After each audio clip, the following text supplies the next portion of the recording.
Comrades, please settle down. We're going to start the live stream. Welcome back to the World School of Communism, which is the founding conference of the Revolutionary Communist International. We're meeting live in Italy for a session on what is capitalism. It's one of several breakout sessions where we have 500 comrades in person attending these sessions. And we have thousands more from over 200 countries or over 120 countries following online. So welcome. And that's also why I'm pausing for translation. Not all those countries speak English. And yesterday we had a very thorough discussion about capitalism's impasse and about the grotesque contradictions that emerge in this period of capitalist decay. Fred talked about how the 10 richest people in the world have something like $1.5 trillion in wealth. And meanwhile, 800 million people face hunger, including, by the way, 1 in 6 children in the United States of America, which is the richest country in the world. The world working class is facing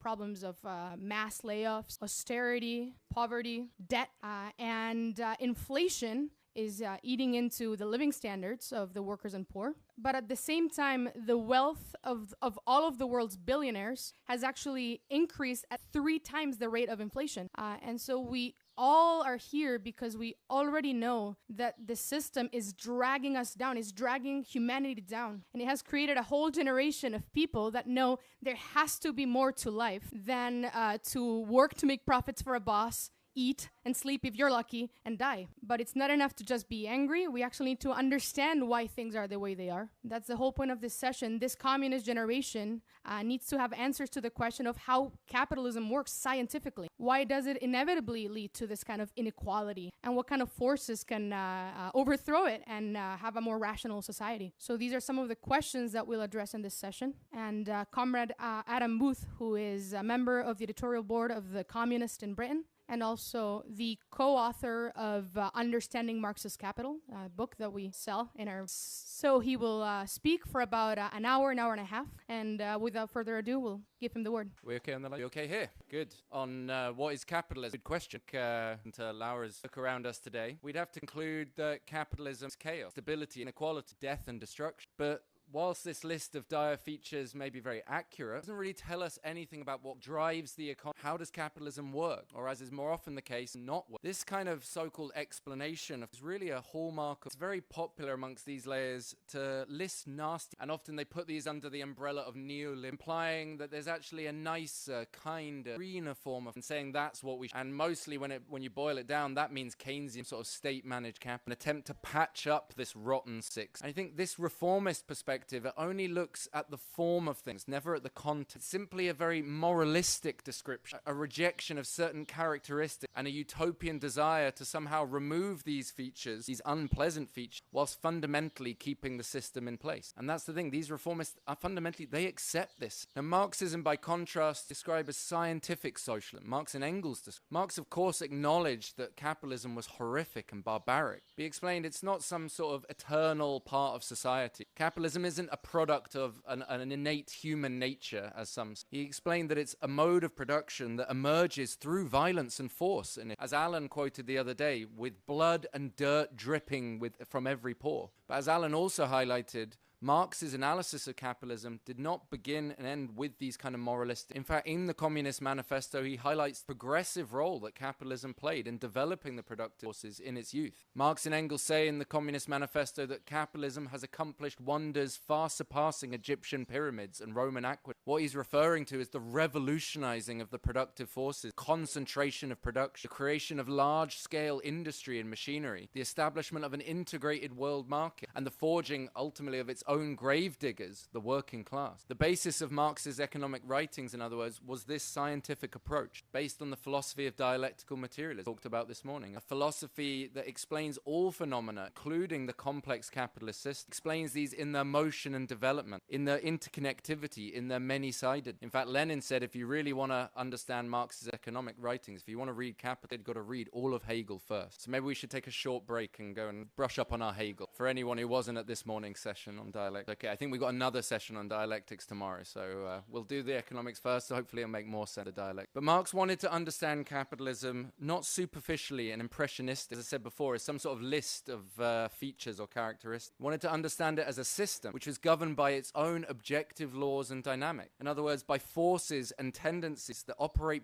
blindly behind our back, blindly and anarchically. And these forces that impose themselves upon society, upon individual economic agents, despite anyone's subjective wills or desires or intentions. In other words, capitalism is an economic system with its own intrinsic, cold, callous logic. And in fact, all the bad, negative features that these reformists point to and want to do away with, all these features are actually an inherent part of that. And that's why both Marx and us draw on revolutionary conclusions. Now, Marx didn't start his economic analysis from nothing. He was armed with, as I say, with the powerful philosophy of dialectical materialism. He applied this and built upon the ideas that came before him, the best economic ideas that came before him, which primarily meant the theories of what were called the classical bourgeois, these products of the Enlightenment, people like Adam Smith and David Ricardo in Britain. These figures had also tried to develop economics, uncovering the laws of capitalism as they saw. And in fact, in doing so, they developed many of the ideas that Marx later took up as his starting. And so they had the positive sides, which Marx built upon and enriched. But people like Smith and Ricardo also had the negative. The classical economists tended to see capitalism and the laws of capitalism as something eternal, as something ahistorical and natural. They didn't study the real development, the historical development, but they based themselves instead on these kind of abstract thought experiments about people trading just directly with one another, often on a desert island. Marx called these abstract models of two men exchanging goods on a desert island, he called it the Robinson Crusoe method. And in this thought experiments, what was good and rational for the individual, or what made sense for a pair of traders, could just scale up and say it was good and rational for the whole of society. Because at the end of the day, these classical economists, they were liberal. And for them, society is nothing more than an amalgamation of individuals. And this was really the basis for Adam Smith's famous invisible hand of the market. A belief that if everyone just pursued their own individual interests, then the whole of society would be better off. And it was on these kind of individualistic and idealistic aspects of Smith ideas that later bourgeois economists fixated. And Marx called these bourgeois economists the vulgar economists, because instead of approaching the economy as a system that could be understood scientifically, which to their credit Smith and Ricardo had tried to do, Marx pointed out these bourgeois economists now, they were just apologists. And you can clearly see that all the way through to today. Whether it's the free market libertarians, Keynesian policymakers, the so-called Marxist academics and intellectuals in universities, none of them have any genuine understanding of their own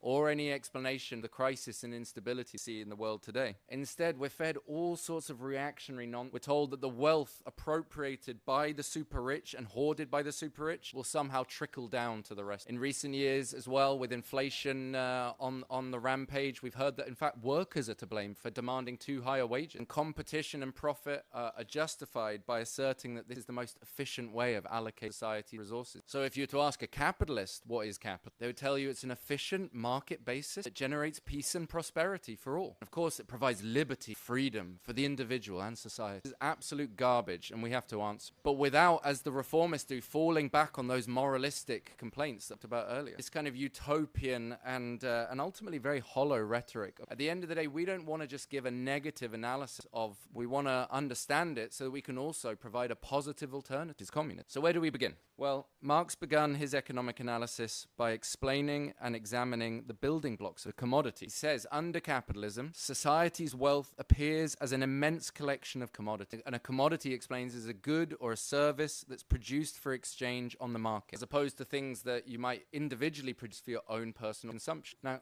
commodities have actually existed throughout the whole of class. You get commodity production exchange at a certain stage in the development of the productive force. When you have the production of a surplus, when you have division of labor in society, when you start to have trade and exchange. But the economy in earlier forms of class society was not dominated by these. In fact, most productive activity was personal for your own individual or family or village. And the majority of wealth was actually directly appropriate. You had slavery where humans themselves were the tools in production, traded like cattle, or you had feudalism based on the land, the lord appropriating the produce of his serf. So capitalism, Marx explained, was that mode of production where now commodity production exchange is generalized and universal. Thanks to wage labor, you now have workers ripped from their land, put into the cities, forced to earn a wage and then buy everything they need on the market. That's what capitalism is, this generalized commodity production exchange where all of life's necessities are now bought and sold on the market. But Marx goes on and analyzes commodity, the nature, stepping back, not analyzing this or that particular commodities as a whole. Although if you read Capital, you find there's a lot of reference to cloth and linen, many pages of Marx trying to work out how many yards of cloth are worth how many yards of linen. Most of us now are more used to buying our clothes online, don't really think about the yards of linen and the cloth. But the analysis still holds. It says a commodity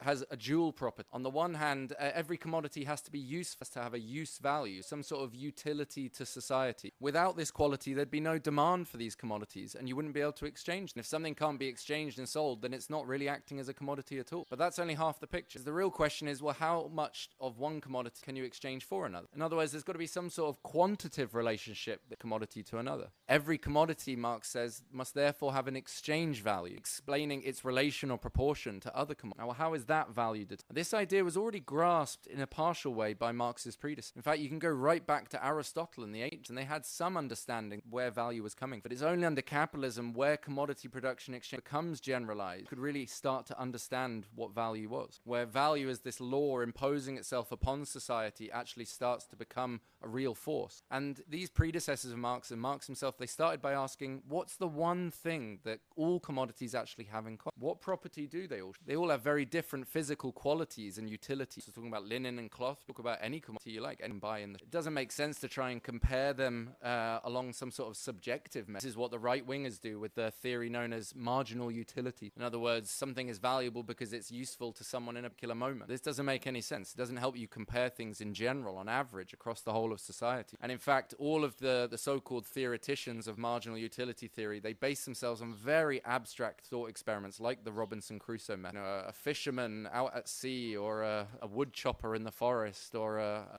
Robinson Crusoe on a desert island. Whereas you can see today, that's not how the majority of people live in society. So we've got to find something that all commodities share, something that allows them compared with. And this common quality, Marx and others pointed out, is the fact that they are all products of labor. Labor, along with nature, is the source of all wealth. And labor, applied in the course of production, is the source of all new value. And this fact is the foundation of what's known as the labor theory of value, which was actually developed by Smith and Ricardo. And the labor theory of value explains that the value of a commodity depends on the relative amount of labor time contained within it. The problem with Smith and Ricardo's concept of the labor theory of value is that this was seen from the perspective of the isolated individual, a Robinson Crusoe on his island, comparing his products according to the amount of time he's invested personally. So he might spend 4 hours in the morning crafting a nice wooden boat, and then in the afternoon, feeling a bit peckish, he'd go and spend another 4 hours harvesting 100 coconuts. He'd write down his calculations and realize, well, in that case, 100 coconuts must be the same worth as one boat. Well, Marx took this idea and developed with the understanding and socially necessary, and by explaining the difference in value and price. We don't exchange our products as individuals. Through the market, the world isn't made up of trading directly through barter. As I say, buying and selling on the market, in shops and online. And when you do this, you're confronted with a market price, objective price that faces. And this price reflects the socially necessary, which means the average time taken to produce a given commodity based on certain social and historical conditions. In other words, based on the current level of technology and technique. The market doesn't care if you're slow or super productive. You're trying to sell something on eBay. No one says, well, how long did you actually take to see a ton of other people selling very similar things, and you have to sell it at roughly the same amount? If a business is too inefficient, in other words, costs will be above the market price and it will go under. You'll be outcompeted. You won't be able to sell your goods. On the other hand, if you're a super efficient, you can sell well above your costs and you make a super profit. Or in fact, you can drive your price right down and try and kick all your competitors out of them. This is what Marx meant by value, this idea of an objective price reflecting socially necessary labor. Now, in order to really get to the heart of the matter and draw out the most essential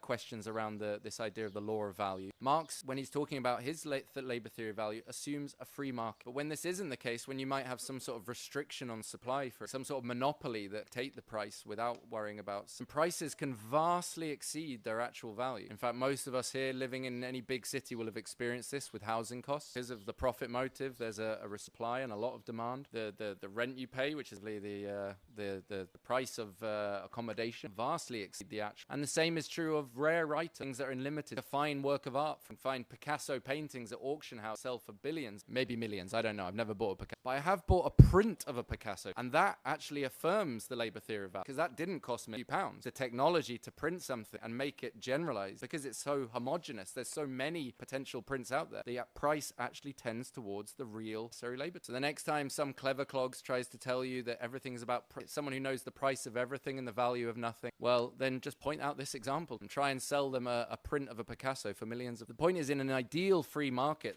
as the assumption that Marx makes, in that ideal free market, value is the axis around which prices fluctuate. Prices that fluctuate because of supply and demand. Under capitalism, price signals act to help, guide investment around the economy. And in turn, they act back upon supply and demand. If demand vastly exceeds supply, then the price will go way above the value. The capitalists will flood into that market, investing to try and get some of the super profits that are available. In doing so, they'll bring supply back towards them. On the other side, if supply vastly exceeds demand, then you'll have industries closing, because prices will plunge and put the least efficient businesses out of. The prices then, they're variable and they're volatile. They're in this constant state of flux. Behind this seeming randomness and chaos lies something objective. Amidst this chaos, there's a certain order. Commodities prices might seem accidental, but there's this objective lawfulness that governs the exchange of commodities. Take another example. Think about cars and pen. I have a pen. I can't afford a car. And in fact, I guarantee that even if I had the nicest pen that you could pretty much find, you would struggle to find anyone who's willing to exchange it for even the most beaten up car. Because on average, the relative prices of these things will actually reflect something else. Not their supply and demand, because there's a lot of pens and there's a lot of demand for pens. There's a lot of cars. There's a lot of demand for, and not their usefulness, because if you need a pen, what use is a car? And you probably won't get very far sitting on a pen. Instead, what the prices reflect is this socially necessary labor time that's embodied within them. And Marx points out that includes both dead labor, raw materials, the machinery, the tools, the factory that goes into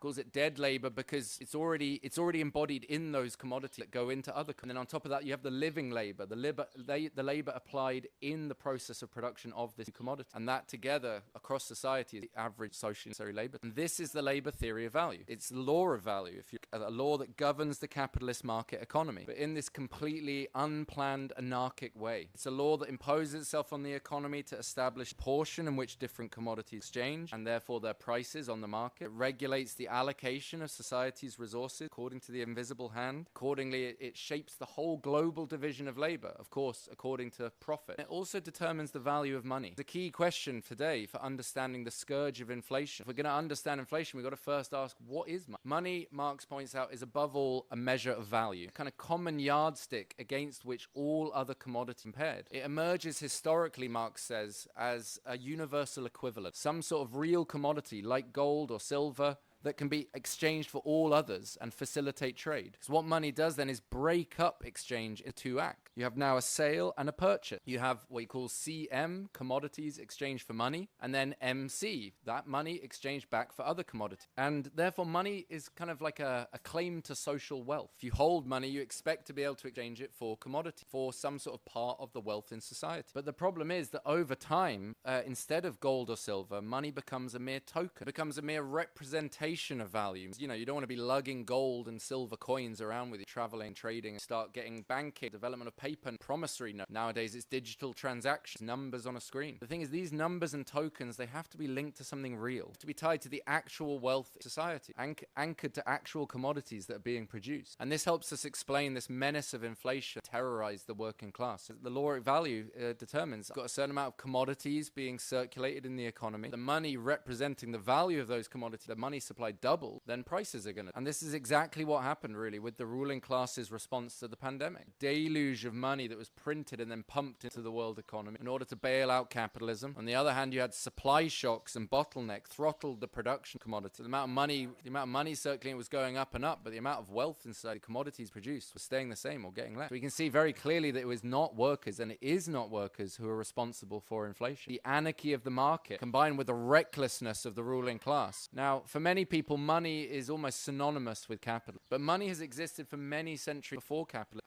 As the title of Marx's probably most famous book, or one of the most famous books, suggests, capitalism isn't just about money, it's about capital. Capital, Marx explained, is value seeking to create more value. He calls it self-valorizing value, money that's invested to make more money. In the past, you had this CMC that I described, commodity, exchange for money, back into commodity. Capitalism begins and ends with money. In fact, it ends with more money. That's the whole point, to make a profit. It's MCM dash, Marx, a dash representing money plus more money. And what the capitalists care about is investing their money in means of production and labor to make more money, to profit. And capitalism is really only possible with the development of a financial credit system. We still see dominating society today. We'll talk about this on imperialism. The role of that financial, taking all these little sums of money that individuals might have, personal savings, any pension. They're saying, what's that? I don't know. A pension, thing they had a long time ago. But it takes all of that little bits of money and it turns it into capital. It turns quantity into quality. A sum of money that the capitalists can invest now to make more money. As capitalism develops, the money you need to invest to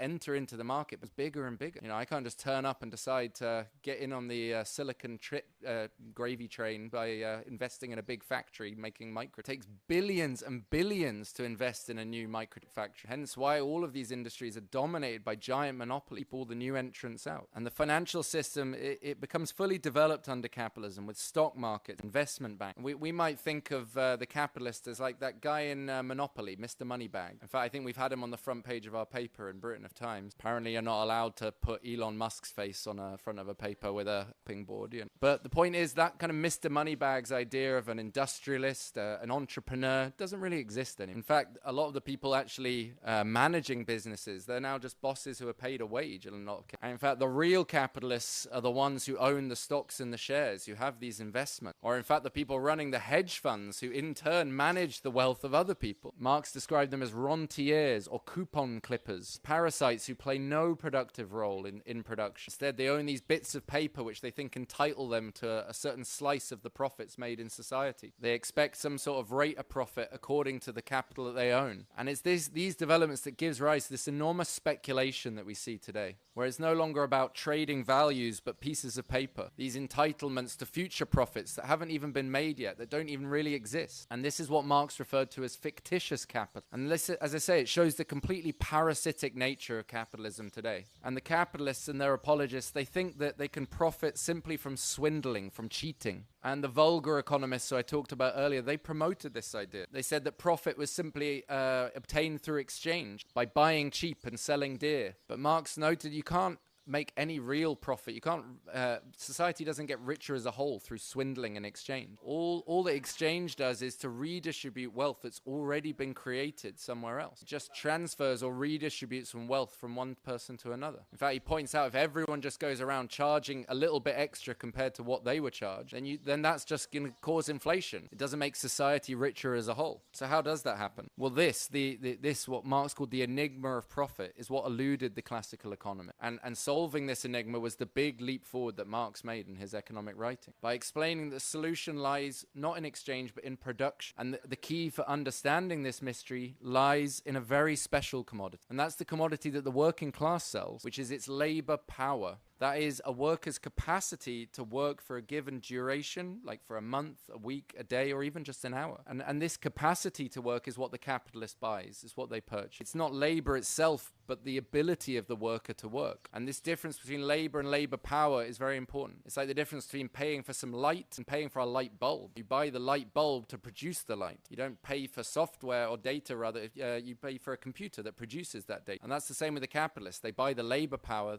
does the labor. The labor, in other words, is like the use value of the worker's labor power. And the wages are the exchange value of that labor power, the price of it. And in fact, the source of profits is the difference between the two. Because the value that the worker produces in the course of an hour a day is less than what's paid back to them in the form of wage. And this is only possible because labor power is itself a commodity. And like every other commodity, it has a value determined by its socially necessary labor time. In the case of labor power, that is the labor time needed to produce and reproduce the working class as a whole. That's what determines the average wage, the average price of labor. The labor time needed to go into the clothing, the housing, the education, the healthcare, and raising a family for the working class. And this is where the solution to the mystery of profit lies. That the fact that the socially necessary labor time needed to maintain the working class is less than the value that they produce. A worker might work for 8 hours a day, but it might take only, say, 4 hours for them to produce a value equivalent to all the commodities that they consume. In other words, the working class only receives back a fraction in the form of wages, the value that they produce. And the unpaid labor of the working class is the source of surplus value. And surplus value is then divided up amongst the different sectors. You have the rents for the landlord, you have the interest for the bankers, and then you have the profit for the industrial, the capitalists, for the bosses. Now you have the average wage of the working class that it receives. We have to point out it's historically and socially determined. It's not some absolute. See, there are physical needs that set a bottom floor, a minimum. Although we should point out that even there, the capitalists and the landlords today, through a tax on wages, through rising rents, they've actually made life unlivable for a lot of workers. And on a side note, you even have splits within the capital over this question. A lot of the serious capitalists are very angry at the landlords for the amount of rents are going up. Because workers can't afford to live in the cities where the capitalists need workers. If you ever see capitalist politicians complaining about rents, it's not because they care about the rent that you and I pay. It's because they care about the industrialist who's telling them, hey, look, we need some lower rents so that workers can afford to live near where we're producing. But the needs of the worker are also social. As capitalism develops, as society changes, new needs arise. It'd be very hard to be a productive worker, productive to a capitalist, to a boss, if you didn't have a smartphone these days, for example. If you're one of these delivery drivers paid a very low wage, you need a smartphone just as part of your job to get around. Of course, you're expected to pay for that, so it's got to come out of your wage. No matter what company you work for, your boss expects to be able to communicate with you 24/7 on your smartphone. So these become part of the needs, the social needs of a worker, of a productive worker, productive from the point of view of capital. Of course, the maximum wage level is going to be determined by what's profitable for the capital. And that's why they fiercely resist every wage rise by the working class, and why they try and blame workers for inflation, because they know that every real wage rise for the working class is going to come out of the profits of the capital. So you have these minimum and maximum, if you like, for the wages. But we've got to emphasize that everything in between is determined by the class struggle. This is important that we have to get across. The economy isn't some set of graphs or curves or equations in some sort of economics textbook or on a computer model. Capitalism isn't a mechanical machine in which we're all inanimate cogs. The economy is made up of real living flesh and blood. It's made up of human beings struggling to put food on the table. And importantly, it's an economy divided into classes with mutually antagonistic interests. Fundamentally, the capitalists on one side, driven by profit to increase their profits, driven by competition to increase their profit. And then the workers on the other side, compelled to sell their labor power in exchange for a wage in order to obtain basic necessities, and compelled also to organize and mobilize to improve their living standard and to defend previous gains that they fought for. In fact, Marx says, without this kind of organization, the working class is simply raw material for exploitation. Now, going back to the secret of profit, understanding this is the key to understanding all the dynamics of, because that's what capitalism is. Fundamentally, it's a profit-driven system, and it explains this idea of profit, the dynamics of capitalism. It explains the progressive role that capitalism could play in the past. Because, as I said, the capitalist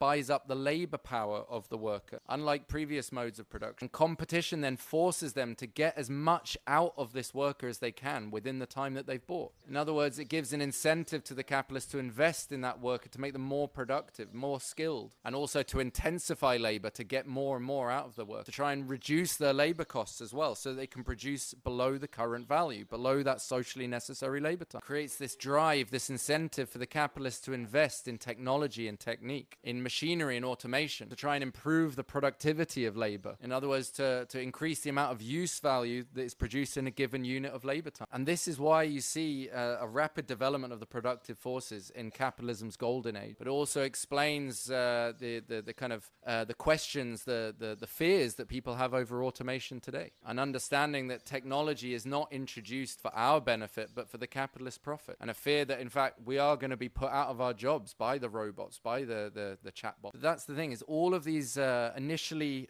progressive forces of competition and profit, they pile up these contradictions and they turn into their opposite. Capitalism sows the seeds for its own future crises. Private ownership and production for profit, along with the nation state, become this enormous barrier to social progress. And Marx identifies many of these contradictory process phenomena under. He identifies, for example, what he calls the tendency of the rate of profit to fall. The fact that investment in machinery and technology actually leads to a falling rate of profit over time for the capital. Because at the end of the day, it's only that living labor, the labor applied in production by humans, that actually creates new value, creates profit. Marx points out that the value in any commodity can be divided up. As I said earlier, you have that dead labor, or what he refers to as constant capital, the raw materials, the equipment, the factories, the infrastructure. On the other side, you have the living labor here as well, which is split up into the variable capital, that is the money that the capitalist pays for labor power, for wages, plus the surplus value, the worker's unpaid labor. Marx points out that constant capital, he calls it constant because it doesn't add any new value, doesn't create any surplus. Machines, factories, software, all of these things simply transfer their existing value over to commodities in the course of production. It's only the variable capital, the labor power that the capitalist produces this new surplus value. The things like artificial intelligence and automation, robots, all of that can seem quite impressive. If you ask me, most of the time, it doesn't look that impressive. Still waiting for AI to design us that put me out of a job. No, I don't do it. But the point is that all of these things, they're just tools at the end of the day for increasing workers' productivity. And what you see is that more investment over time in this technology means more of that C, that constant capital, relative to the V, the variable. It means more machinery behind every individual work. In English, we have this expression that the goose, killing the goose that lays the golden egg. In other words, workers are the ones producing the golden egg, the profit, and you're replacing them with machines or chatbots that can only transfer their existing value. And the result is that all other things being equal, the capitalists see this falling rate of profit as they invest in technology and machines. It's these same dynamics, these dynamics of profit and capitalist accumulation that also cause free competition to turn into its opposite, and which create this chasm of inequality that we see under capitalism, which Laura described earlier. See how the more efficient businesses drive the weaker ones out of business and gobble them up, leading to these giant monopolies that dominate over us and over the economy, leading to this enormous concentration of wealth in the hands of a tiny hand, creating, as Marx said, accumulation of wealth at one pole, accumulation of misery, toil, and degradation at the other. And it's this nature of capitalism itself that leads to crises. Marx and Engels say that capitalism becomes like the sorcerer who can no longer control the powers that he's conjured up. In other words, capitalism creates these forces of production more and more outstrip the limits of the capitalist market itself. In other words, workers, because of the profit motive, because of the origins of profit, because profit is only the unpaid labor of the working, means that workers can never afford to buy back all the commodities that capitalism is producing. And this is what leads to these crises of overproduction. To the point, these crises are inherent to the system. They're not an accident. They're rooted in the fact that this is a profit system. Profit comes from the unpaid labor of the working. It's the same with inequality. Reformists think they can get rid of it by just redistributing wealth. The capitalist profits are founded on inequality, founded on the fact that there is a tiny minority that owns the means of production and a vast majority that has nothing to sell but their labor power. Today, we're over 15 years on since possibly the biggest crisis in the history, 2008 slump. This was an organic crisis of capitalism. In other words, not just part of the kind of regular cycle, the boom and slump, if you like. A crisis that represents this real turning point in society, a turning point reflecting all the accumulated contradictions coming to the surface. Crisis from which there has never really been any real recovery. But in fact, it's a crisis that has been compounded further by the pandemic, by war, and by the capitalist attempts to get out of the previous crisis. Of course, with the working class expected to pick up the bill at every stage. In fact, with no ending sight, only more intensifying. The ruling class has repeatedly had to bail out its own system. Endless state intervention, support, stimulus really destroys this myth of the so-called free market. But now the thing is, the ruling class, the capitalists, they have no more ammunition left in their arsenal. In fact, as was described yesterday, they're sitting on this ticking time bomb of debt, and everything they're doing is preparing the ground for the next big slump, which many are saying is imminent, coming on top of all the instability we already have. And the ruling class, their system, is pushing them in this direction. Their actions are pushing towards this next slump with increasing protectionism, conflict, and speculation. It's clear that the capitalists have no solution. Keynesianism and government spending hasn't worked. Austerity and attacks on the working class haven't worked. But the point is, there's no such thing as a final crisis. The ruling class will continue to try and make workers pay and youth and the poor pay for capitalism's crisis through further attacks and austerity. Of course, all that's going to do is add to that accumulated anger that's already built up, an anger against the whole establishment establishment, and already it's provoking revolutionary explosions in one country after another. And our task as revolutionary communists is to march at the head of these struggles, point out that capitalism cannot be patched up. It has to be overthrown. Thanks so much, Adam, for an incredible presentation. This is a topic that can be considered a little bit harder sometimes for those who are just starting out with Marxism. There's a lot of volumes of a very thick book that delves into this more in depth. So I thought he did a great job to synthesize all of that in a comprehensible way and connect it to our task today as communists. I'm sure comrades have heard of the anecdotes of Bolshevik workers in the 1900s who were illiterate. They didn't know how to read. And Capital was one of the only books that actually made it into Russia because of Tsarist censorship. Because basically the Tsarist police thought I don't know what this is, gibberish. No one's going to understand what this book says, so they let it go. Academic stuff. And so basically the workers would like rip up the book and pass around the different chapters. And those who knew how to read would read it to each other at candlelight. After 12-hour shifts, 14-hour shifts in the factory, long hours in the night. That's what it takes to conquer Marxist theory to actually be effective communists. But we do have resources to make things easier for you today. So I do recommend that comrades pick up a copy of Understanding Marxist Capital, which was co-written by Adam Booth and Rob Sewell. You can read it as a companion to Capital or on its own. It's also self-contained. But also, this is part of it is Adam explained, you actually need to understand Marxist philosophy and Marxism as a whole if you want to have a real grasp of Marxist economics. So I would also recommend What is Marxism?, which is a book that goes into all the different component parts of Marxism, which is philosophy, historical materialism, and economics. So you can read about economics in the whole context of Marxism. What is Marxism? I have actually been told this is the last copy that you can pick up here, the one I'm holding. So I will bring it back to the Well-Read, the international bookstore Well-Read, the table there, and you can fight over it. Talking about supply and demand, I don't know, if maybe we should raffle it. Understanding Marxist Capital is at the British bookstore. And if you're watching online, we have online bookstores. I think you can go to wellread-books.com to find the bookstore that is closest to your country, or get it shipped directly from Britain, or perhaps we have all of our sections, all our parties around the world have bookstores as well that you can get your copies in different. So with that, we're now going to take a 30-minute break. After the break, we will have a discussion. So if anyone here has any questions or any contributions, please come up to the table and we'll come back in 30 minutes, which will be at like 5 sharp, so we can start on time. All right, welcome back to session on what is capitalism. We're gonna start with a few questions. A lot of people had questions, so we might need to give Adam some extra time to sum up at the end, so we cover all the end. But if questions make you think you want to say, you can raise your hand up. So Adam from Great Britain is going to ask that the crisis of workers for value of their labor. So my question is, why can't the capitalist class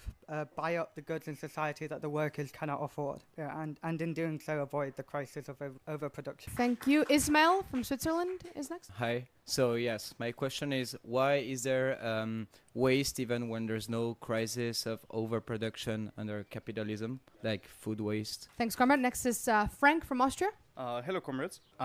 We've talked about dead labor not producing any surplus, only the live labor doing so. But why, and especially how does it do that in relation to AI? Because the current trend is to switch out loads of human workers with AI, which, if the AI is cheaper than the human, obviously, make the capitalist more profit. But why would we as Marxists say that this is not correct? Thank you. Thanks, comrade. Next is Erica from the US, followed by Saul from Britain. All right. When I joined, I was given very good advice to not just read Capital straight away. So after somebody, maybe me, has read all the basics to understand the law of value, exploitation, imperialism, and overproduction, I was wondering, what is inside Capital, those 3 volumes?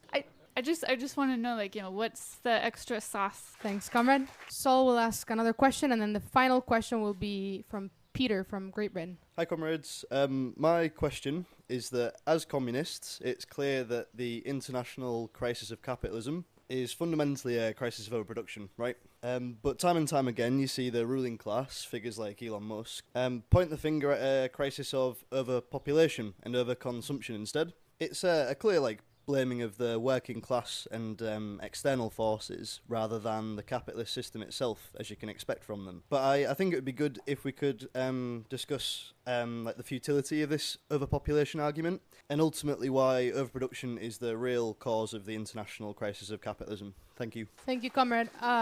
Peter will be the final question. If you have other questions, of course, feel free to raise your hand. That's a lot of questions for Adam to answer.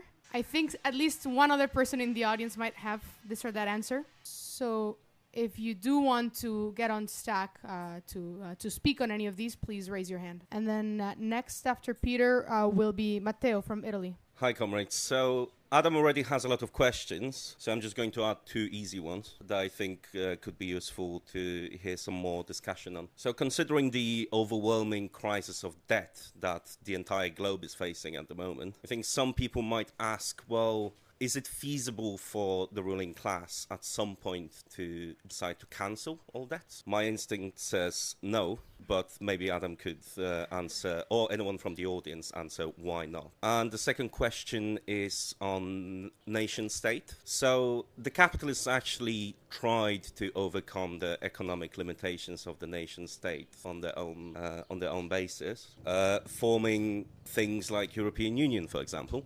And as we can see, it seems to be, the whole project seems to be failing, and maybe we could discuss why. Thank you. Thank you, comrade. Matteo from Italy will be followed by, sorry, comrade, I don't know your name. Alex? Hello, everyone, comrades. It's really an honor to be here for me. So I want to talk about how the economy impacts the scientific research. So first of all, we know that capitalism drives also its economy into the cultural world and into the scientific scenario into the people. And capitalism tries to put common mindset into the masses to which is aligned to the establishment. So the capital has its own interest into taking people from lower classes and to cannibalize their will into supporting capitalism. And this is reflected inside of the scientific and academic community. So the profit economy transforms every research institute into a factory with its publish or perish mentality. And this gives basically the production of more of the same work without any innovation. As Alan and Ted says also in their beautiful book, Reason in Revolt, the capitalists favor an idealistic and subjectivist view in order to justify their economic system, posing an impenetrable barrier between the workers and the minds of the classes, of the low classes, of the worker classes, and the knowledge and the higher knowledge. And this brings to the alienation of the workers. In fact, in the scientific community, people are overworked and they are selling their labor power for less than what is valued. They sell it for really cheap and with contracts that last for 1 or 2 years, and they are forced to go around the world without a fixed place. And this goes back to the theory of Marx of alienation, where all these workers cannot have some place to be called home, and so they are in fact alienated from their own work. So these workers have developed a view of the scientific community that is of survival and not of endeavoring the new knowledge. This transformation of the academia into a factory has brought a lot of researchers to not believing actually into the scientific method, but in order to survive, they try to abide by the rules of the capitalist system and to follow what the other companies try to push. Can make an example of about physics. In physics, there is a really big push towards quantum computing, but this has brought an overproduction of papers and works in this field without any actual breakthrough. And this is true for all other fields. Companies decide what the line of research is, and it's not anymore the researchers that decide what needs to be researched. So I'll try to be quick since Adam has a lot of questions to be answered. My point is that under capitalism, under this economic system, even the scientific endeavor, even the method of investigation of nature is subjected to the rules and to the chains of the owners. So cultural and scientific research are not free from this game that capitalists are playing. And science cannot advance without making a breakthrough, a revolution in its own method of research. But under these circumstances, a lot of things are piling up. So we will arrive at the point where quantity becomes quality, and even in scientific and cultural research and fields, we will have a new revolution that can help the socialist revolution, can be at his side in order to bring our world in what we want to. So a lot has been said in these 2 days about how in the Russian Revolution, for example, we achieved as human beings some new degrees of education and research. So this proves that only under the socialist system we can have free science and free education and free art. Thank you, everyone. Thank you, comrade. Next is Alex, followed by Erica. I'm going to take a crack at questions because I think they overlap a little bit. So, under capitalism, the exchange, production of commodities, how life is...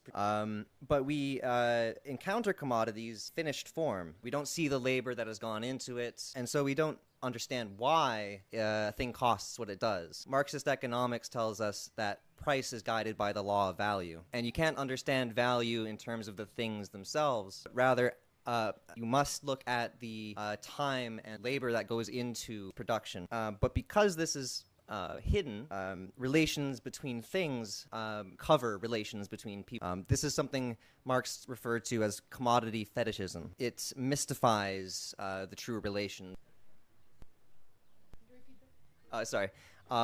This mystifies the underlying relations.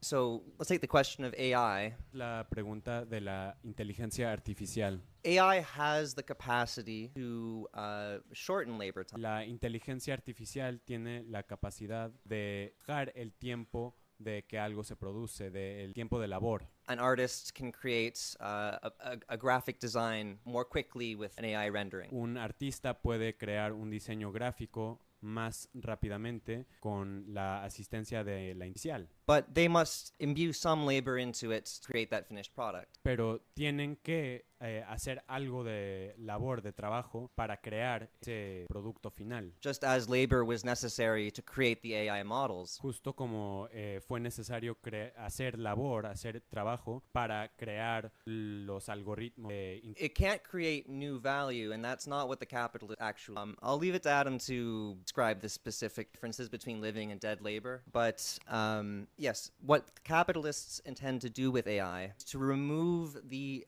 creativity and individuality in the process. Can't remove human laborers from the process. To label the data that they're trained on, human laborers must put labels on data. They enlist people in oppressed countries in Africa to sift through masses of data that involve gore, terrible images, filter them out of the model. Amazon has these self-checkout machines that are supposed to tell when you have a product in. But in reality, Indian workers were watching through cameras and noting down when someone had taken a product out. So they are not eliminating human labor. They are only degrading human labor and making it cheaper. Because this is the process that capitalism proceeds on.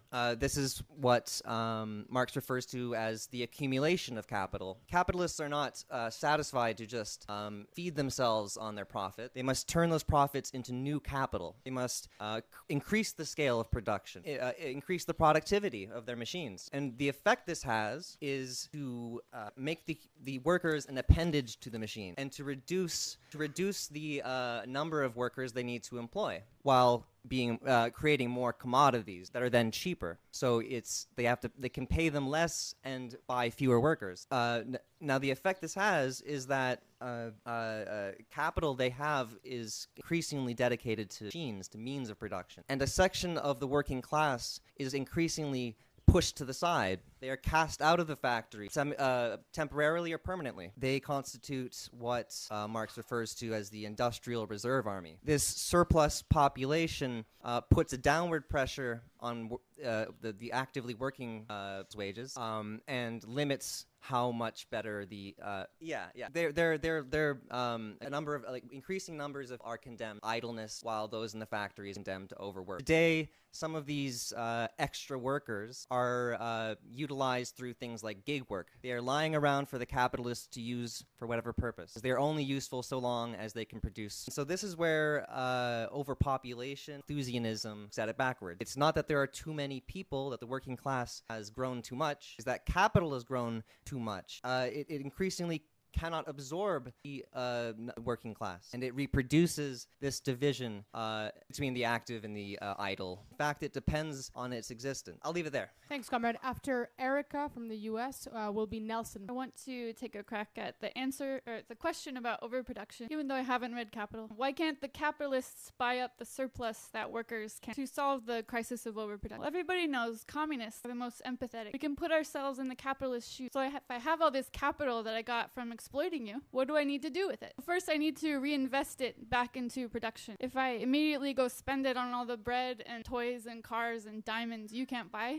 then I can't replace the equipment or upgrade machines or pay the rent on my factory and office, and I can't improve the technique. There'd be no development of production at all. That's more of an industrialist problem. But if I step into the shoes of a capitalist in the age of imperialism, there would also be no money to fight wars, which imperialists like me have to fund in order to keep my position as a capitalist. I don't want to get beat out by all the others. This is a life or death question for me. I might have to become a worker just like you. It's why Biden says if there wasn't an Israel in the Middle East, we'd have to make one, and why every single American and British imperialist line up behind it. If the capitalists spend all their money on all the things Amazon can't sell, which is buying everything that they already paid the workers to produce, they just shove it in a warehouse, where would the money be to bomb hospitals in order to make sure the investments return profits? Put yourself in their shoes. I think there's another part of this, though. They actually do try to buy up this, but they can't afford it, so they print out money and either buy it themselves or they give it to consumers, buying up the weapons for war.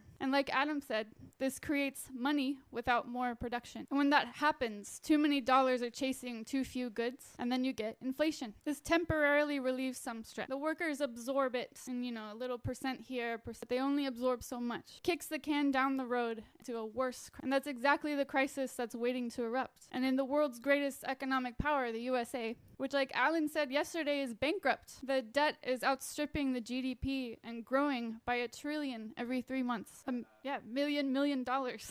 And will it's million. I don't know. And will, how many zeros? And this will itself explode in the coming period, creating a massive opportunity for the revolutionary communists to wipe this irrationality away. Thanks, comrade. Next will be Nelson from Britain. Comrades, I'd like to come in on some of these questions. Comrade asked, why is there waste under capital? Because the capitalist market is anarchic. Doesn't operate according to a conscious. One capitalist produces a commodity, food, for example, not depending on how much food we actually need, but on how much profit they can make. No consideration given to the natural limits. And when so many millions of capitalists produce so much food for sale, it naturally results in overproduction, massive waste. Plus, that food is overproduced cannot simply be given away, because if it was, that would reduce the demand in the market, thus harm the capitalist. So all of these millions of tons of food that are produced and consumed, poisoned, destroyed, as is the case with many other commodities. Does AI fundamentally change them? As Adam said, no it doesn't. AI ultimately highly productive machinery. It doesn't matter how advanced, how productive machinery is, it is still incapable of producing new value, only capable of transferring its own existing, the socially necessary labor time embodied within. Comrade asked how exactly this happens in the course of production. Machine imparts its value until the machine is destroyed or requires new human labor power to a machine once it's made not last forever. Requires maintenance, fixing, new raw materials, needs coal, gas, electricity to be consumed in order for that machine to continue imparting value. If a machine is more productive, like a computer, all this means is time taken part its own value longer. Machine lasts longer before it needs. AI is highly advanced and enormous productive potential, but in essence still dead labor. AI is incapable of storing its own value like human labor power. Comrade already touched upon what is needed to AI. Computer chip, electricity, server space, vast amounts of water for cooling systems. These things don't come out of nowhere. They're not produced out of thin air. They all require huge amounts of human labor power in the On Peter's question about cancelling out debt, we as communists would absolutely demand the cancelling of debts, part of the revolutionary transformation of society. Clearing debts would slave nations and workers of the world. From a capitalist perspective, wiping out debt would be catastrophic because this debt is used to facilitate profit making. Debt expands the market beyond its, and as Adam said, debt is fictitious capital. So it behaves real economy as if it is real capital, even though no real value they're backing. Fictitious capital is used to buy commodity, pay wages, trade. So if the debt bubble collapses, this means defaults on loans, property repossession, business closure, job losses, and a widespread crisis. Because all of these things have been sustained on fictitious capital, not on real value. This is why the 2008 crisis was so devastating the world economy, because of the collapse of the enormous bubble of fictitious capital built up. Financial market, housing market. So the capitalists are unable to cancel out the huge debts because they rely on them. In fact, what was the capitalist response 2008, 2020? They actually further increased the amount of capital that was pumped into the system. They literally had no other choice. This is the meaning of the bank bailouts and other things. So the capitalists are damned if they do, damned if they do. So the only way ultimately end the waste, fully utilize AI and the other productive capacity that we have, end wage and debt slavery, of course, to end the root cause of all of these, which is capitalist production. Thanks, comrade. Next is, I don't know your name, so if you can. Odin from the Danish section. I'll try to have a point in relation to some of the questions and the capitalist class abilities to prop up this, about the capitalist class abilities to prop up them as a whole. It is important to distinguish between the capitalist class and individual capitalists. While they are a combined class united by their collective class interests, they are also engaged in internal competition. So that means what would be good for the combined capitalist class can be against the interest of individual capitalists and vice versa. I think wage decreases is a good example of this. Capitalists would love their direct competitors and other capitalists to increase the wages to allow workers to buy more commodities, but at the same time, every individual capitalist also tries to decrease the wages as to increase their own profits by competitiveness on the market as a whole. And that is very important when we do the practical analysis of the capitalist class and the way they deal with the problems. Thank you. Thank you so much, comrade. And the final speaker will be Tarek. I actually met him yesterday. Sean from the British section, and then Adam will have plenty of time to sum up and flesh out some of the answers to the Thank you, Comrade Chair. Comrades, a number of other comrades have touched on this question of AI and automation already, so I don't really propose to take up much more of your time with it. But this question of automation and how it affects the working class is a key one for the question of AI, I think. I think if we strip away the hype, especially from tech capitalists who seem to think they're building the Terminator, what Nelson said previously is true. AI is just a particularly unusual tool, a machine. He's obviously explained what that means, but there are two historical kind of results of automation.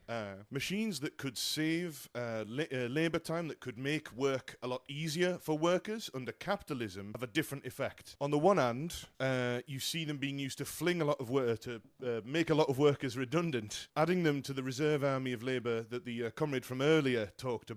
But the other side of this equation is those workers who are left in the workplace often find themselves forced to work much harder and much more intensively as a result of this process. This is so that the capitalists can squeeze as much out of them as possible. But I think the capitalists face two problems as well with this, and we'll see this with AI. First problem is the problem of the tendency of profit to fall, as Adam explained.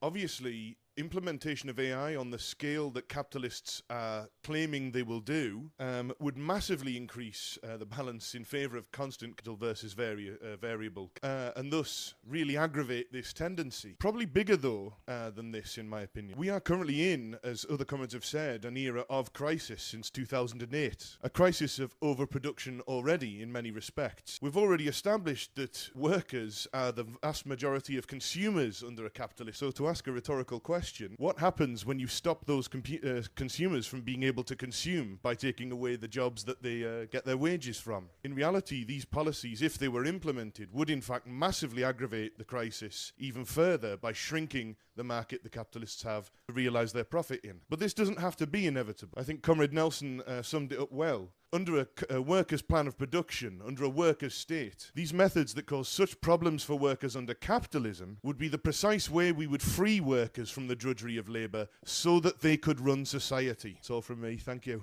Thanks, comrades, for that discussion. And right before Adam sums up, just a few announcements. First of all, I hear some sniffling and coughing, and there's been a little bit of coughing, it seems, in the indoor session in particular. So just a reminder that if you have flu symptoms and such, to please wear a mask. And then also, if you go to the beach during the free time, obviously, you can only use the chairs, like the to lay down and such, that have torremarina.it written on it. They're blue deck chairs, no others, because we're not allowed to use any others. And then finally, because I know people will rush out at the end, just a reminder, after Adam is done with the sum up, to take the chair that you brought here, bring it back to the main room for tomorrow's session. And I will remind you of the program for tomorrow at the end. Comrades, well, I think it's been a really excellent. All of the questions were fantastic and really revealed, showed a lot of the applications of Marxist today's questions that I'm sure we all face in our work, and that any worker faces in their work. Fear of being replaced by one of robots, or chatbots, all this nonsense about over. And I think the comrades who answered gave me a lot of good example of, I guess, socially necessary labor time might drive down my wage, I guess. Hopefully I'm not selling a commodity. But I think Nelson in particular touched on the answer to actually quite a few of the first questions. Something I didn't really have time to go into in the lead-off, which is this question of the anarchy of the market. I won't repeat what he said about the question of waste. His answer, it emphasizes the point that private property is one of the main barriers.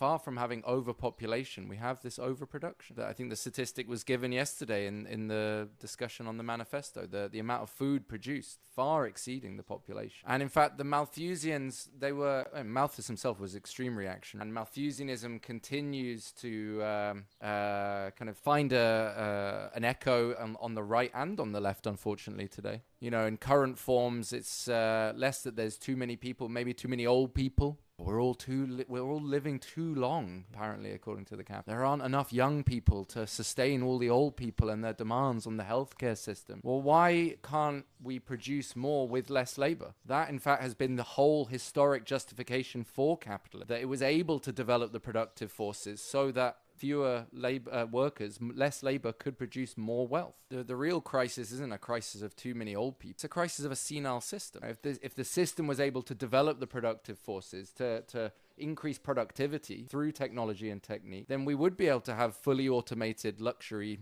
lives, and we could live far beyond the current life expectancy, and we could reduce the retirement age to less and less. In fact, even kind of utopian capitalist economists talked about the problem of leisure time that the future society should face because of automation, which seems like quite a sick joke right now, I'm sure, to most workers. I think Keynes actually wrote an essay saying that, in a few generations, the main problem would be this. What do we do with all our free time? I mean, this is a man who had a bit too much free time of his own. He came from the bourgeois class, wanting around with the rest of the Bloomsbury group. But clearly his prophecy never came true. He couldn't see the contradictions that meant that would never be realized under capitalism. Same way that he couldn't see the contradictions inherent in his own economic theories. But yeah, I mean, we should be talking about not just a retirement age. We should be talking about, applying automation and technology across every sector, such that work is like a service you perform for a few years,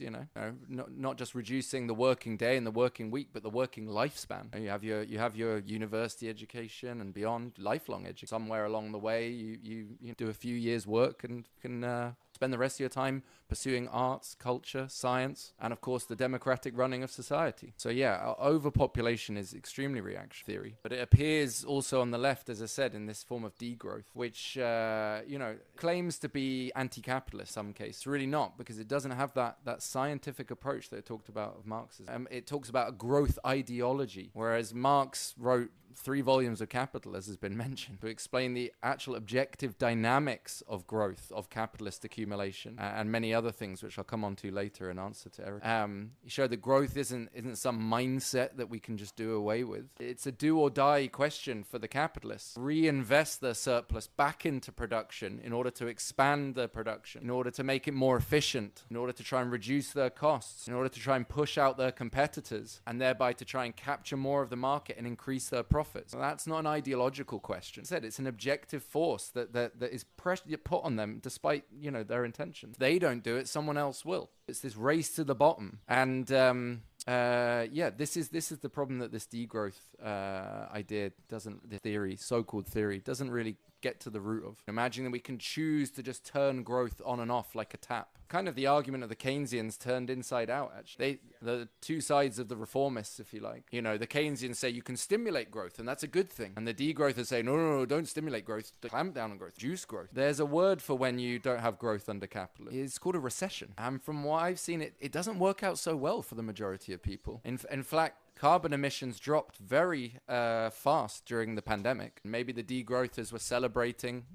having the herbal teas over a Zoom call together. I should add, I quite like herbal teas. It gets too much discredit, I think. But the point is, for the majority of people, that meant suffering. It meant these piling up of debts that we've heard about. It led to inflation, to further austerity. It led to an enormous amount of job insecurity, to health and safety problems for workers who were forced to work. Okay, so I don't want to labor the point. But the point is, you can see that if you abandon that scientific approach and you treat the economy as an ideological question, you fall back into the same utopianism that marked the utopian socialists that Marx was criticizing. In fact, I would say these degrowthers, that on the one hand, they come from the legacy of Malthus, if you like. But they also come from the legacy of the utopian socialists. They're like the modern equivalents of people like Saint-Simon, Fourier, Robert Owen.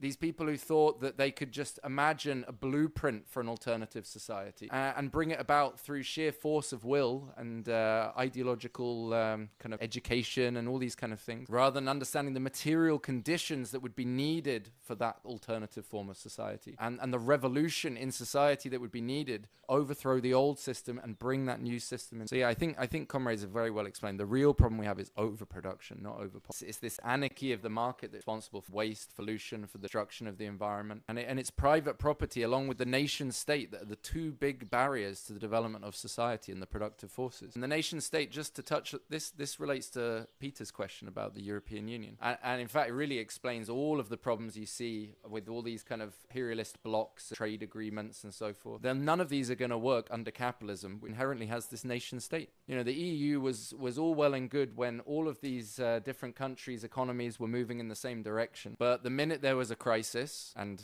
under capitalism there's always eventually a crisis, you see the reality of what the EU was always about. An imperialist project, the weaker imperialist powers like France and Germany huddling together for warmth, and also trying to achieve through trade agreements and the single currency what 2 world wars failed to achieve, which was the complete domination of Europe by German imperialism. That's what the EU's been about. It's been about extracting surplus value, exporting capital to the periphery of Europe, and then pulling profits from these countries back to the metropoles in Frankfurt, in Paris. And yeah, the minute there was that crisis, suddenly you saw all these different economies moving in different directions, different paces. And there you saw the limits of the nation state. They hadn't been overcome within this capitalist bloc. And that's what it is. It's a capitalist imperialist bloc. That's why we as Marxists are against it. Similarly against the WTO and all these other imperialist blocs and trade agreements. In favor of internationalism, obviously, but international solidarity and economic planning, not international profiteering and exploitation for the benefit of a few. But yes, going back to this question of the anarchy of the market, it relates also to the other Adam's question about the crisis of overproduction, and also to Frank's question about AI. I think Erica partially answered this question about the crisis of overproduction. Why can't the capitalists just buy up the goods that aren't sold? I mean, if we're talking about consumer goods, they'd have a problem. Like, they can't eat that much. There's only so many houses and holiday homes they can have. Do their best to absorb it. If you're talking about about why not then reorientate production towards, luxury goods, more champagne, more yachts. Well, there's a limit to that too.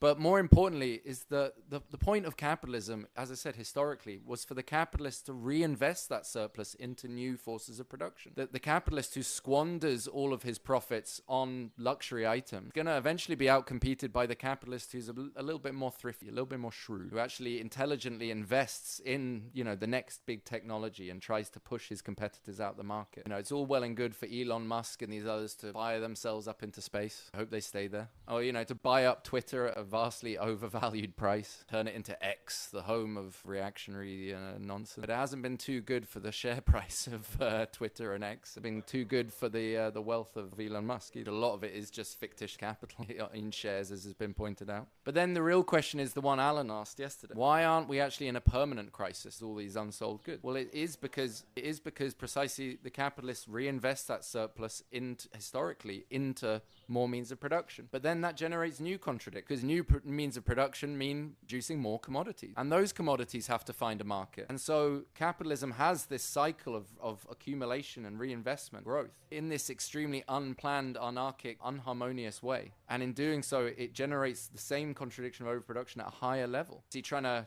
find new markets in new countries through imperialism. That has its limits, as we see proxy conflicts that are taking place today over spheres of influence, markets and raw materials. Try and use credit, as has been explained, to try and artificially expand demand, artificially expand the market. That also has its limits, as has been pointed out. That reached its pinnacle with the 2008 crisis. Although not quite the pinnacle, because as has been explained, they've carried on inflating all the debt bubbles, household debt, corporate debt, government debt ever since then. And so you see capitalism, as Marx explains in the Communist Manifesto, it can always get out of these crises only by paving the way for bigger crisis and the like. And this relates then to this question of AI as well, comrades have touched on. Because it's not out of scientific interest or some sort of utopian vision that the capitalists invest in AI and automation. In fact, the capitalist only ever invests in machinery and all these other things, which, as comrades explained, are like machinery, if it's profitable. If it's more profitable to invest in that machinery, that automation, than to employ cheap workers, for example. In fact, it's worth trying to separate the hype from the reality.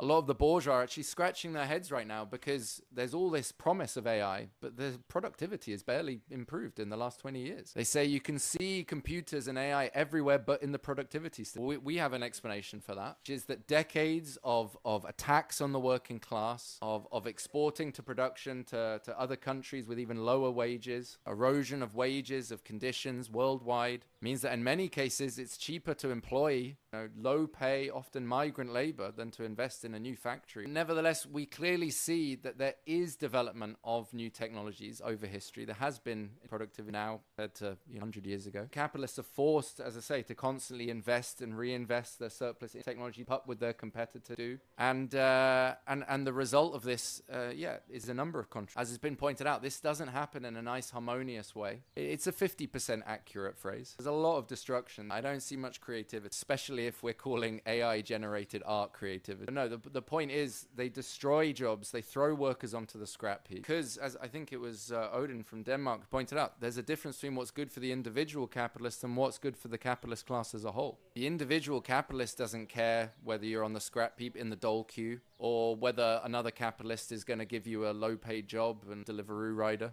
All they care is their own profits. And so you see technology being introduced and developed, but in this extremely anarchic, chaotic, and destructive way. As has been pointed out, AI is used to de-skill the working class, to pull wages down. In London, they used to have these black cab drivers, still exist. And to be one of them, you had to learn all of the roads across London, called the knowledge, yes. Now, Uber comes along, everyone has a smartphone. Suddenly there's an enormous amount of workers who can do that job for much cheaper. Brings down the average wage, the socially necessary labor time that goes into that job. You don't need that education, that learning anymore to be that driver. So you see how the technology's been introduced there, but it's brought the wage down and I'm sure pushed the profits up. And the same applies for graphic designers. We've had the Hollywood strikes over this question recently. De-skilling. Comrades talked about, how it also has the effect of, pulling down the rate of profit over time. Just imagine if you actually started to approach full automation. That would mean no socially necessary labor time. It would mean values falling towards zero. So unless monopolies dominated everything, which kind of do, prices would tend towards zero. Profits would tend towards zero.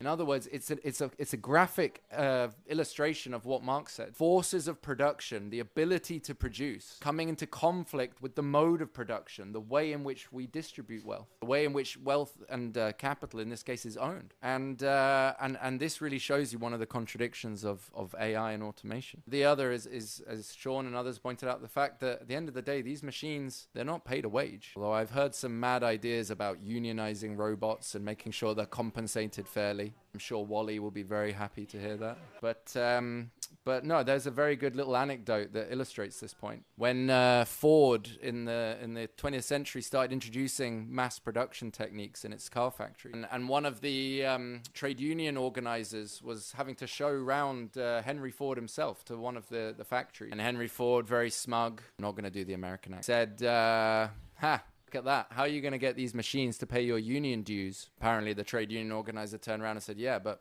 how are you going to get them to buy your cars? Now Tesla's talking about fully automated factories. So I'd ask Elon Musk, name keeps on coming up. I'd ask Elon Musk the same question. How are you going to get them to buy your electric vehicles? On some of the other questions. I think this question of the debt was also dealt with very well by Nelson. The capitalists, they might not, I don't think they will default for all the reasons that Nelson explained. But there's still no such thing as a free lunches. They'll resort more and more to printing money, trying to devalue their own debts, if you like. But we know who ends up paying the bill for that. Workers whose wages aren't going to be increasing in line with inflation. Inflation that will happen if you try and print away all of these trillions and trillions in debt. I mean, it would enormously weaken the role of the dollar if America was to try and default. And the dollar is underpinning the entire global financial system. It's a very good example of the relative decline of US imperialism. And the situation we've talked about militarily, American imperialism is still far more militarily powerful than all the other rivals. But nevertheless, its relative decline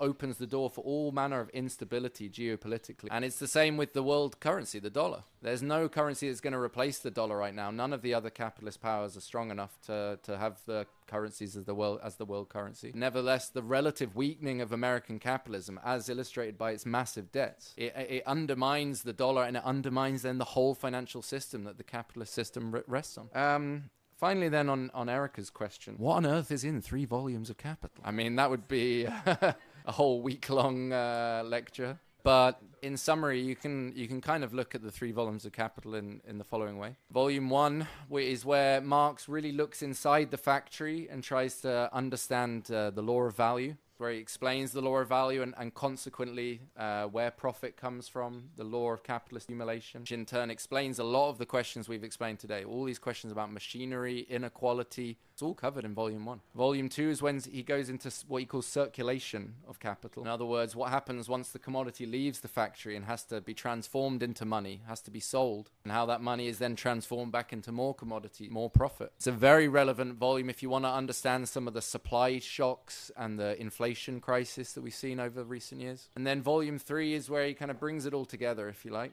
Introduces the market, the idea of prices, supply and demand, and how capital flows around the economy. Introducing the idea of the rate of profit to explain how capital finds the highest profit and then moves capital to the most profitable sectors. And as I said at the beginning, in doing so, it determines the whole division of labor globally. I think all of these are very worth reading in time. Said along with the philosophy to understand the dialectical method that underpins it all. And one of the best things I think you can do is to try and apply these ideas to the real world today. You know, read the bourgeois economists and their press with a critical eye, or more importantly, talk to workers and see how these ideas explain the problems they face in the workplace. Try and explain the ideas of exploitation, of profit, and so forth in a way that's really accessible and digestible to workers who are facing these problems, in real life. But I think, all of this explains, all of this highlights the need for us to understand these laws of capitalism. These laws, as I said at the beginning, which seem like a kind of omnipotent force imposed upon us, a very mystical force that we're told we can't understand. We just have to leave it up to the bankers and the clever people. Those are two distinct categories, bankers and clever people. But the point is, these are laws that can be understood, and in doing so, they can be overcome and replaced. You know, we can't do away with the laws of capitalism by wishing them away. Can't ignore them by just imagining they don't exist. The same way that I can't jump out of the window and just hope the gravity doesn't exist. But actually, to extend that analogy, if I understand the laws of gravity, the laws of aerodynamics, laws of motion and physics, we can create machines that can fly into the sky and into the stars. Instead of having the billionaires shooting off into space, we can be the ones exploring the universe. Similarly with thermodynamics, with that understanding, we can understand a very complex system, particles dynamically hitting up against each other, seemingly at random, but in fact, when you step back, you see there are laws that are governing that erratic motion. And with an understanding of those laws, you can turn heat into light and electricity. You can move incredible forces, the whole basis for the Industrial Revolution. Comrades talked about the way in which science is being held back by capitalism. Well, if we understand the laws of capitalism and replace them, we won't just have an industrial and economic revolution, we'll have a scientific revolution as well. It'll be what Engels described as the leap from the kingdom of necessity to the kingdom of freedom. What laws are we replacing capitalism with? We're replacing that anarchic law of value with that of conscious organization and planning, by replacing private property with common ownership and workers' control, starting with these giant monopolies that have planning already within them, but that under capitalism are dominating over us and exploiting us. Bring production out of the market, develop the productive forces, invest in automation, and provide working class with that leisure time that we talked about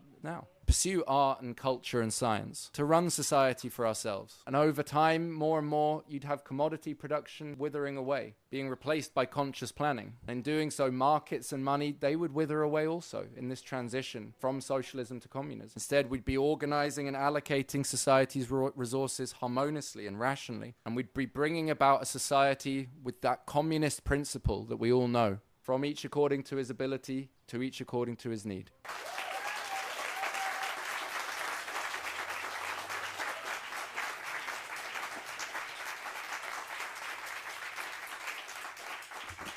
Well, thanks so much, comrade. I think that's a great reminder of what we're fighting for. It's a positive program. And those are all the arguments for founding the Revolutionary Communist International, which is, of course, the meaning of this conference. Not just to discuss, but to get back to our sections with this energy and this knowledge and commit ourselves to building the parties of the proletarian revolution. So on that note, we're going to continue these discussions tomorrow. The program for tomorrow is going to be, in the morning, how the Comintern was built in the main theater.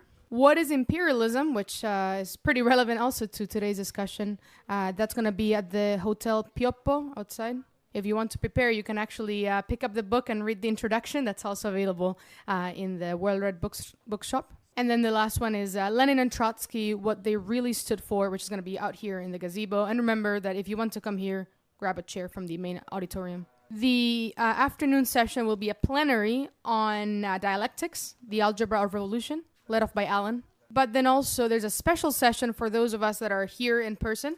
At 9:30 p.m. after dinner, there's going to be a caucus about the student encampment movement. So comrades can go to hear about the experiences from sections all around the international of our intervention in these encampments and share your own or ask any questions. So thank you so much, comrades. That'll be the end of today. And don't forget to grab a chairs and bring it back to the auditorium.